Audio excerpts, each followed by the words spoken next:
Hello and welcome to today's video. This time we're going to be taking a complete overview of my vintage Hutchinson and Hutchinson related vintage paperbacks. So that includes the Hutchinson Pocket Library, TOUCHAN books, Jackdaw books. There's a whole manner of spin-off series, Crime Society choices. It's just incredible. I've even got some services editions as well for us to take a look at. So sit back, relax, and let's take a look.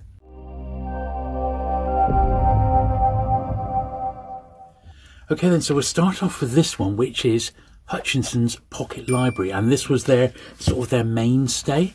So I've been trying to research the Hutchinson publishing brand online, and it's actually really difficult. It's not like loads of people actually even collect these books, but I think they're fascinating, and I've always liked collecting books which were sort of part of the early paperback revolution, as it were. You know, once Penguin got the original Penguin books in July 35 out to that massive audience, then a lot of the other publishers sort of panicked a little bit, I think, and they wanted to get on the bandwagon, and that sort of period was a bit of a publishing boom. A lot of them very staid covers. They're not picture covers. They're all sort of copying the Penguin format. And Hutchinson, well, they published absolutely stacks. And I've been picking them up on and off for years. As the collections come my way, I've always tried to pick them up. Well, that was number one, by the way, and we'll work our way through with what I've got. This is number two, actually, in a wrapper. Yeah, I've always picked them up when I've actually seen them, but that's not very often. And nowadays, although I'm not trawling eBay for any copy that I can get my hands on, they just don't seem to sort of fall in your hands as much as perhaps they used to. Here's number three here, Roots. Now, a lot of the authors you'll find aren't exactly that recognisable. They're not like the big names that Penguin had, but there are some. And usually, from what I can see, if the author was already being published by an author that was part of the Hutchinson group, then usually they ended up in a Hutchinson Pocket Library paperback edition. So Walter Hutchinson, he was the son of the original founder, and he'd managed to pull together a whole host of publishers under the one business. So that was Hurst and Blackett, Jarrold's, John Long, Stanley Paul, Richard Cohen, Skeffington, and Andrew Melrose. And he also had the paperback publishers. So we had TOUCHAN Books, Jarrold's Jackdaw Library, the Crime Book Society, the Leisure Library, the Reader's Library, Foursquare Books, and so on. So quite a bit to have a look at. And all of these had, in some way or another, a part of the Hutchinson logo sort of included in their title there. That's number 7. And this is number 9, G.B. Stern. So pop them over there. This is number 10. So I'm not doing too badly out of the initial batch here. But over a period of just 4 years, it launched 7 new titles in what you could almost consider the Penguin format. So you had the Hutchinson Pocket Library, and then in quick succession you had the Crime Book Society, the TOUCHAN novels, the Jackdaw Library, the Hutchinson Popular Pocket Library, the Wild West Pocket Library, and the John Long Foursquare books. And we've got some of all of these to look at today, and also some services editions. So we'll just work our way through this main series first of all. So that's number 11 there. But yeah, I'm still very much trying to learn myself about the history of this series and trying to piece it all together. There's number 12. And I do like the variety of the colour covers. Once again, very much copying what Penguin were doing at the time, except I can't seem to see like a table of what all the different colours would mean. Some of them later on, like the westerns, were yellow, and predominantly crime ones ended up as being known as in the green colour, you know, but they do vary quite a bit. Number 19 here. As I said, we've got an awful lot to get through, so I'm going to be making many piles as we go along here. Now, in most cases, the books that I've got are, I believe, first editions. This is like number 20. And the only way you can really tell is by how many books are on the back. So that actually just lists 20 books. So I'm fairly confident that that actually is a first edition of that one. And this one here is number 21. Similar situation. And it goes up to number 24. So chances are this one here is probably a first edition, but not all of them are. I've got a few that are definitely reprints, but I'll keep these in my collection until, you know, a better or earlier one should sort of come my way. This information, like 64,000th or 45,000th, is very off-putting. Sometimes Hutchinson just did it to like hype the market, as it were, to make it seem as if the books had sold far more than they perhaps actually had, you know. They didn't mind conning the public. 26 here. So this is number 26, but it lists the first 60 on the back. So almost certainly that is a reprint, although there's no way to tell. It doesn't give you any sort of printing history inside. So a word of warning there. But if you're like me, you're not too fussed about it. You just want sort of one of each book, then you're not going to go far wrong. But I think these are quite nice, in fact. And the actual Hutchinson Pocket Library, the ones that we're looking at right now, so these started just 3 months after Penguin launched their series in July 85. Hutchinson's came out in October 1935. So that is a very, very, you know, swift reaction to Penguin's output, wasn't it? And then, of course, you know, in the following few months and a year or so, all these other series came as well. This is number 39 there. This is nice. So this is Dennis Wheatley, one of the more collectible authors in Hutchinson Pocket Library, and they did, I think, 3 or 4 of his earlier books. This one's a quite nice condition. When these turn up, I have actually had a saved search for early Dennis Wheatley paperbacks, and they tend to go for between £5 and £10 a book. The rest of these, you know, unless it's something special like that, just a few pounds a book. So you're not talking a fortune. Far cheaper to collect these than Penguin, I can tell you that. Here's number 40 here. But yeah, a very tricky series to try and sort of accurately work out what on earth is going on. And it seems pre-war, you know, from say 1936 to 39-ish, the books are around. But after that, obviously paper rationing starts to bite. Some of the series did carry on, but they're not in such, they don't have dust wrappers like this one. Is this got a wrapper? Yeah, the remnants of a wrapper. The early ones did have wrappers, but the wrappers get dropped. The books become very thin, very similar to what happened with Penguin, of course, you know. Number 43 there in the yellow. And that one lists up to number 47. So once again, certainly that'll be a first print, because it's only got a few numbers after the one that we're looking at there. Here's another Dennis Wheatley, Black August. And I was lucky that I did buy a fair batch of these about 1.5 years ago from a couple of retired people who contacted me through the channel, in fact, and they'd lived and worked overseas for quite some time, and they picked up loads of these, and these were their original sort of copies. This one is really weird because it's not in the same sort of format. I mean, it is on the sides here. We got the Hutchinson, lift that up, we got the Hutchinson logo there. The numbering is number 48. It's 6pence, but it's a bit of a weird one. So the life and loves of Marie Walenska, the strangest love story in history, of which the Greta Garbo film is based. So a bit of an unusual one, but it does sort of come in this actual series, but it's got a completely different sort of cover design to sort of make it stand out. So a bit of an unusual one, that. Number 53 here, Naomi Jacob.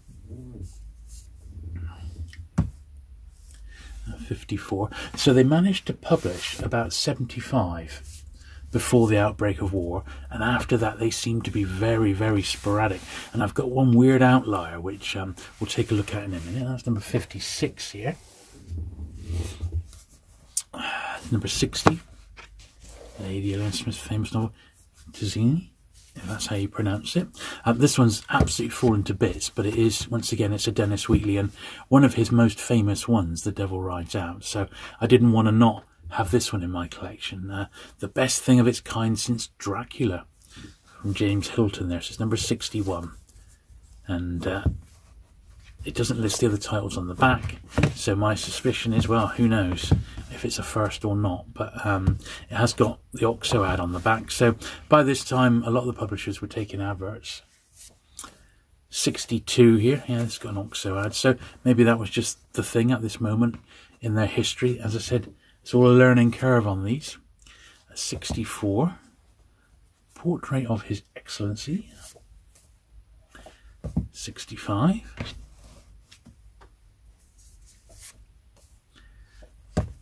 66, The Dark Fire. A bit of a tattier one there for number 70.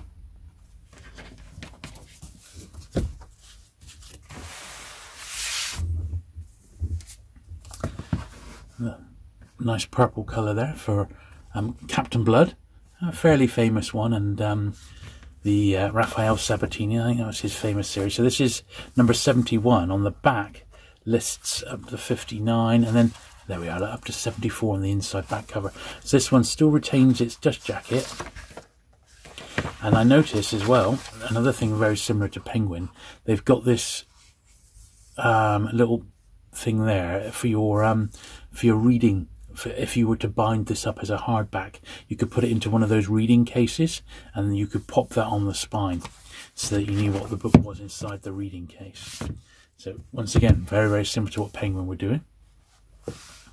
That's 73. That's 74. And this is 75, which we think was the last one that came out pre-Second World War. After that, I believe these just all become much, much scarcer to get your hands on. And I've only got a handful post-war. So that is number 78, Faithful Lovers. 79 there, Margaret Brash. Rex Beach, 84. Listing the first 80 on the back. It's a PC Wren there, number 93.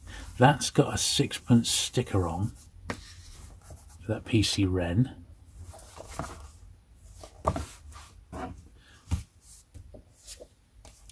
And another PC Wren, 93 and number 94. The Snake and the Sword. This is 96. Vain Pantomime.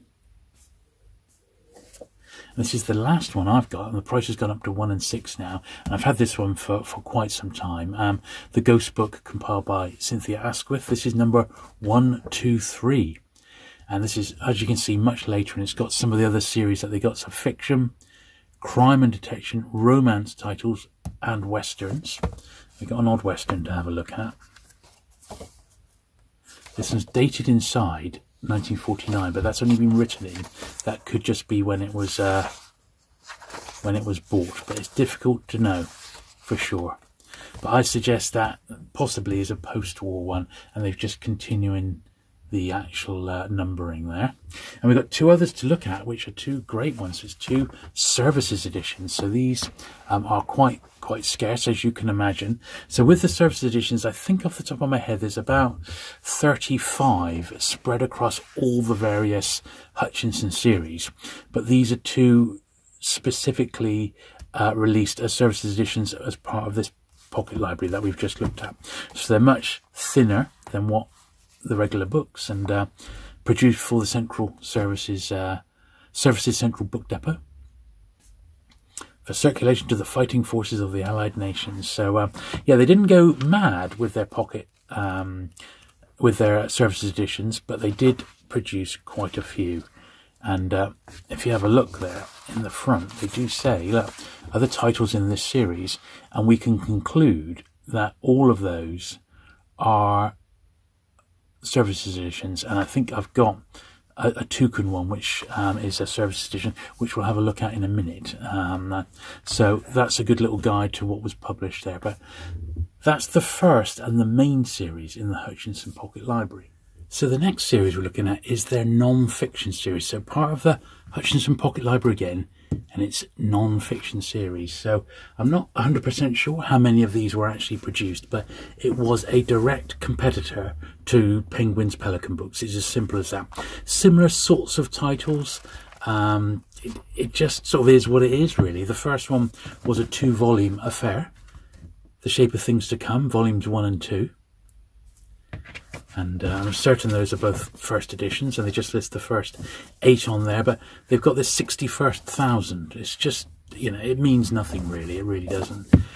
So yeah, I'm not 100% sure how many of these were actually published, but I've got a fair batch of them. But like a lot of these Hutchinson series in general, once the war sort of kicked in, paper rationing kicked in, they just couldn't continue publishing at the same sort of level, and they just petered out. That is simple as that. A few of the titles came back during, after the war, but, you know, none of them lasted very long, you know. There's number 4 there. Number 5, autobiography of Mussolini, of all people. That must have been quite controversial at the time. Noel Coward. Collected sketches and lyrics. Number 8 here, Off the Beaten Track, with Lawrence in Arabia. Number 9. Haven't got number 10. Number 11 is First Earl of Birkenhead, Turning Points in History. Now, he was an author who was also published in hardback by Hutchinson, and I have got a couple of the Century of hardbacks, which are Hutchinson books. We'll see a bit more of those in a minute. Number 12 there, The Menace of Japan. That's probably the most similar to a Penguin special that you're likely to see, because it's you know, talking about, you know, the threat of Japan in the war, which may have already broken out by the time this was printed. Number 15, one of my favourites here. It's the Secrets of Houdini. Absolutely fantastic, this one. Magic book. Very, very nice indeed, that. Quite collectible, as you can imagine. One thing it's worth noting is that the Hutchinson books aren't anywhere near as well made as the Penguins of the period. They're just cheaper. Cheaper paper, cheaper glue has been used especially. So I've already repaired these as best I can. But I've had, in a lot of cases, I had to completely re-glue the covers back on. That's number 16 there. Number 18, Edward the 8th. Number 22, Clive of India. They've all got this uniform, the red sort of squares on it. And number 23, which is thinner than the rest of them, the Jews of Britain. Goes up to number 23. There's no more listed on the back. That could well be the final one, for all I know. You know, as I said, it's a learning curve with these, and well, there we are. So that's the very small non-fiction series. Okay, so next we'll take a look at the Crime Book Society series. Now, these aren't so obviously Hutchinson because they don't say it across the top, but they are very, very much a Hutchinson book. And oh, there we are. So uniform with the Hutchinson's pocket library. So at least they do mention it on the back. And there's the first 8 titles that got published in the series. There's Edgar Wallace there as a Baroness Orskey. So they do have lots of similarities with the main Hutchinson library, but I think they're much more similar to the Collins crime novels, which were published around the same time. We'll sort of compare those in a moment. But these were launched in June 1936, and the Collins crime series had been launched in March 1936. Don't forget, Penguin had already kicked the ball off with their Penguins in 1935, July 35. So the Hutchinsons and the Collins were a reply to Penguin, really. Here's number 3 there. Really, really nice set. Edgar Wallace there, on the spot. There's number 6. Tiger Standish. And the biggest thing I think with this particular series is they were let down by their authors. I mean, although they had like an Edgar Wallace there and a couple of reasonable names, they just didn't have the same stable of big names that Collins and Penguin got their hands on. And I think that ultimately does affect sort of their collectability today. They are still collectible, and they're very, very difficult to find these now. Very, very difficult to find. I cannot remember finding one in the last 2 years. I think they're that scarce to get hold of, but it is what it is. There's quite a lot of them, and as we'll see, I can't remember the exact numbering, but the colour covers do seem to vary a little bit up to a certain point. It's number 13 here, which is in more traditional crime colours. And number 14 there, The Man from Scotland Yard. It's quite a nice copy of that one.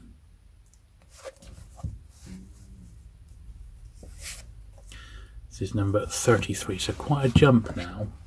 Now, as far as I can work out, from volume 26 up, they were all published in green, and I think it's because Penguin were publishing their crime titles in green, but predominantly it's because of these guys, the Collins ones. Now, I've just brought this odd Collins crime title down, and this is sort of typical of their books of the periods. If you have these side by side, you can see so many sort of similarities to them. You know, you've got, well, Collins have got the name and the author in one white circle.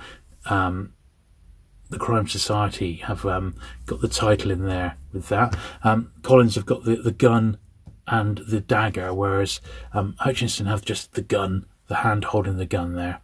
But they are very, very similar on the shelf. Look at that, spine-wise. I mean, you're hard pushed, aren't you, to choose between them. But I think that makes quite a good little comparison. And I think that's really what these were aiming for. They were trying to be a competitor to Collins rather than the established sort of Penguin ones there. And they're all sort of this green and white sort of livery going forward, which seems to be sort of fitting, doesn't it, really? So Halloman's Abbey there. 43. It's number 50. This is a very, very poor condition. Number 53. Oh, it's in the remnants of a wrapper. That's okay underneath. This is number 69.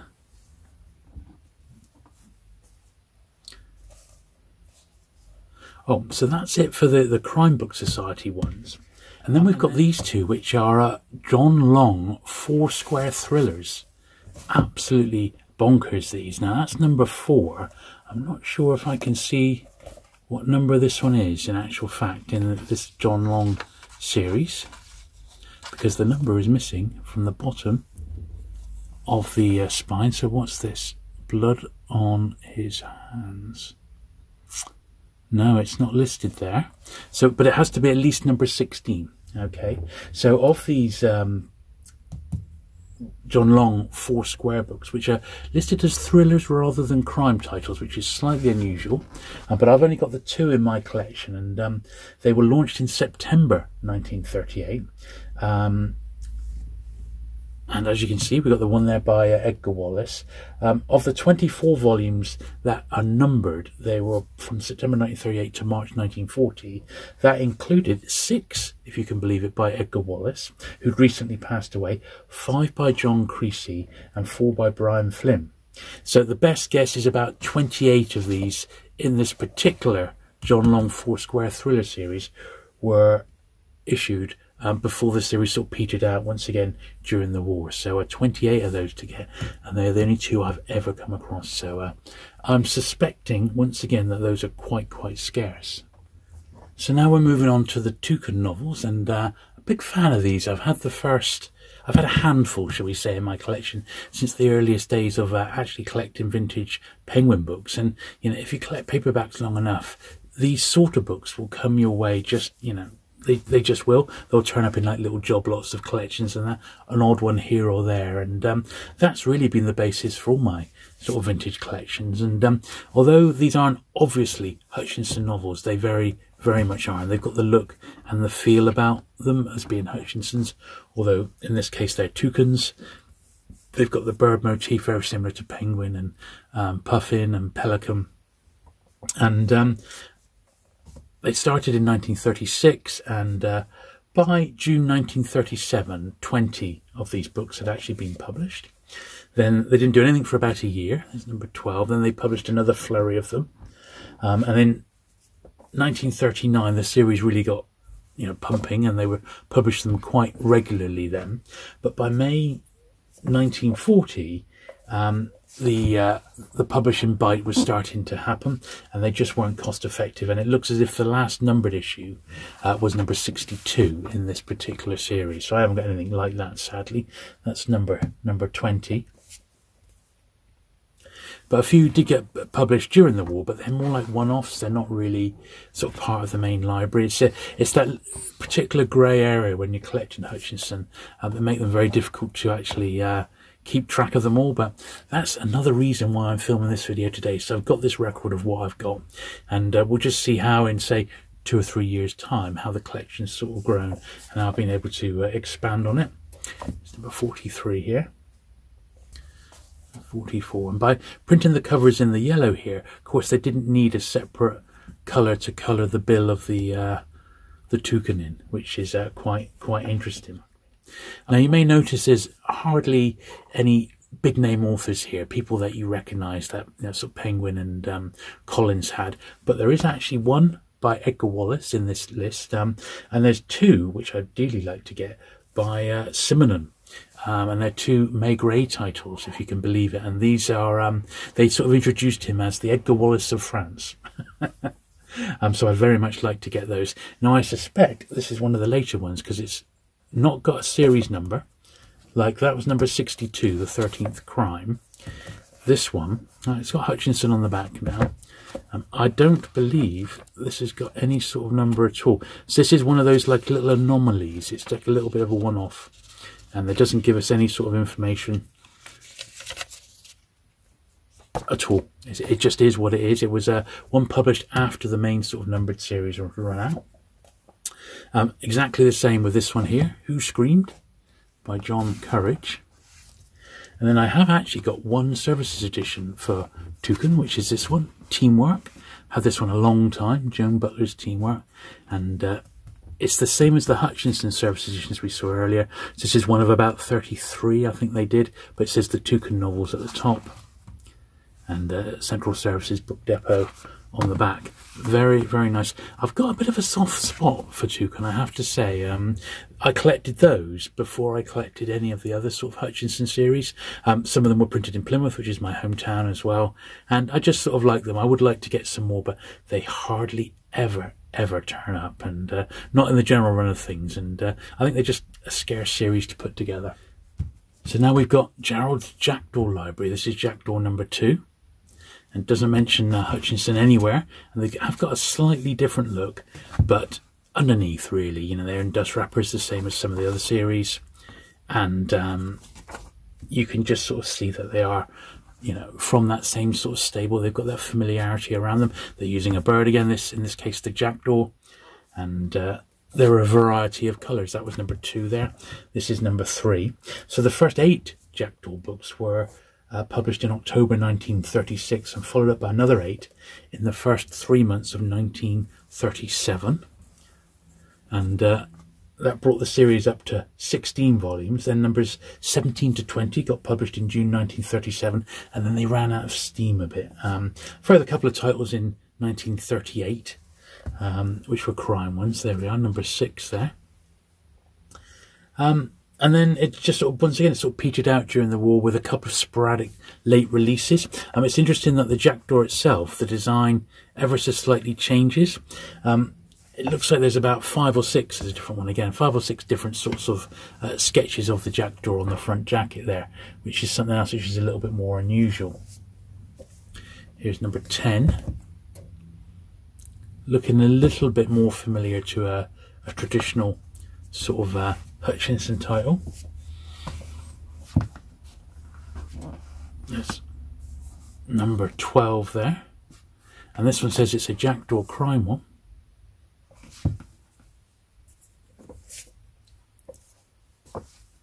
Number 13.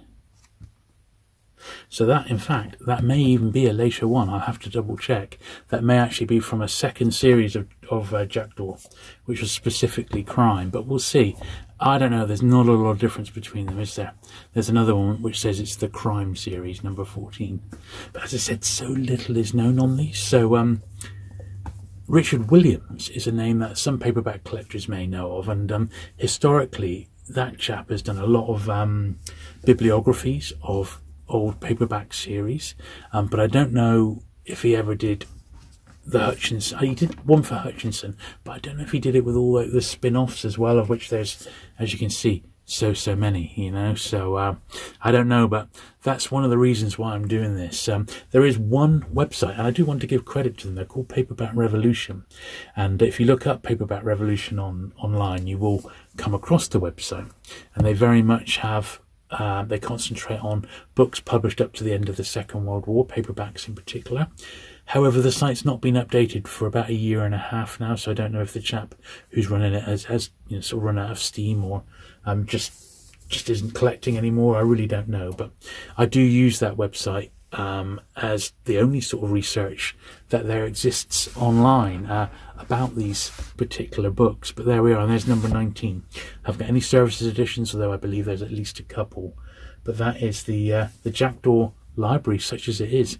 Quite unusual, very, very scarce to get hold of these days. So to round out the look of the Hutchinson pocketbooks is almost like my miscellaneous titles, although this is actually another mini-series. It's the Hutchinson Pocket Guides. Now, once again, Penguin had their own guides, so you've got to say these were probably just copies in their own sort of way. They had dust wrappers like the early Penguin guides did. And, well, this is guide number 1. Number 3 here for Norfolk. Number 5. And the last one I've got is number 7, which is for Somerset. So quite a nice little series. I mean, I don't know how many there were. As I said, they've not really been documented anywhere online, but they are definitely part of the Hutchinson sort of story, so I didn't want to not include them. This next one seems to be an anomaly. I cannot find anything about it anywhere, except I came across it, and I actually collect Hutchinson's A Century Of series. In fact, I've got the whole lot. These are massive hardback omnibuses. I've covered them on the channel, and this is a paperback that goes with it. So it actually says over here, the enormous popularity of Hutchinson's Century omnibuses have shown that quality and real value are still appreciated. Though entirely different in size and content, Hutchinson's sixpenny novels have been equally successful, for in this medium the works of famous authors have been presented to the public in handy form. Here in one volume are combined the unique merits of both series, and A Century of Entertainment is likely to be considered one of the most remarkable feats of present-day publishing. And that's what this is, A Century of Entertainment. So it's not hardback, but it's in the same vein as the Century Of series. It's like a potpourri of miscellaneous short stories, puzzles, that sort of thing, put into paperback form. I think it was a one-off. As I said, we're going to show the one-offs that I've got. There's no sort of series, but I keep this one with my Century Of series because that is what it is most closely related to, more than anything. Here's another odd series. So once again, it's Hutchinson. It's paperbacks number 4 in the series, Leaders of Britain in the War. Winston Churchill, Man of War, by Lewis Broad. It's a potted biography of Churchill there. Probably a wartime release, almost certainly that particular one. This one is it's just a weird one. It is Hutchinson again, the Brains Trust book. Answers to 100 questions by Commander Campbell.